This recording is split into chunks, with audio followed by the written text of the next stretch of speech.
வணக்கம் உடன்பிறப்புகளே. தேர்தல் நெருங்க எதிர்க்கட்சித் தலைவர் அவர்களுக்கு பயம் அதிகமாயிருச்சுங்க. அதனால தான் புதுசாக கதையை கிளப்பிட்டு இருக்காரு. அதிமுக ஆட்சிக்கு வந்த உடனே 10,000 ரூபாய் கருணை தொகை தரேன்னு சொல்லியிருக்காரு. 2021 நம்ம தலைவர் அவர்கள் மகளிர் உரிமை தொகை 1000 ரூபாய் தரேன்னு சொன்னப்போ கஜானா காலியாக இருக்குது, இதெல்லாம் சாத்தியமே இல்லைன்னு சொன்ன இபிஎஸ் அவர்கள் இப்போ எந்த தைரியத்தில் 10,000 ரூபாய் தரேன்னு சொல்கிறாருன்னு தெரியலைங்க. இதுதான் சுத்தமான ஏமாற்று வேலைங்க. நம்ம தலைவர் அவர்கள் கொண்டு வர திட்டங்களை அப்படியே காப்பி அடித்து உரிமை தொகையை கருணை தொகைன்னு மாற்றுனா மக்கள் நம்பிடுவாங்களா? மக்களே நல்லா கவனிங்க.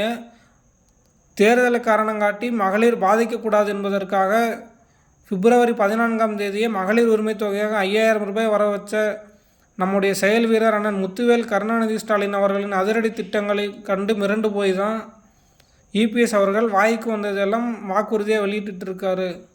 இந்த பொய்யான வாக்குறுதிகளுக்கு பதிலடி கொடுக்கும் வகையில் வருகிற மார்ச் 9 திங்கட்கிழமை அன்னைக்கு திருச்சி மாவட்டம் சிரகனூரில் கழகத் தலைவரின் கரங்களுக்கு வலு சேர்க்கும் வகையில் 10 லட்சம் நிர்வாகிகள், பொதுமக்கள் மற்றும் கழக உடன்பிறப்புகள் அனைவரும் திரளப்போகிற மாபெரும் மாநில மாநாடு நடக்க போகுதுங்க.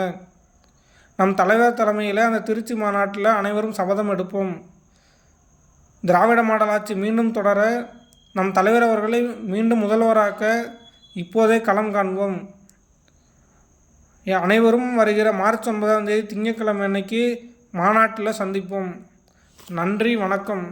ஸ்டாலின் தொடரட்டும், தமிழ்நாடு வெல்லட்டும்.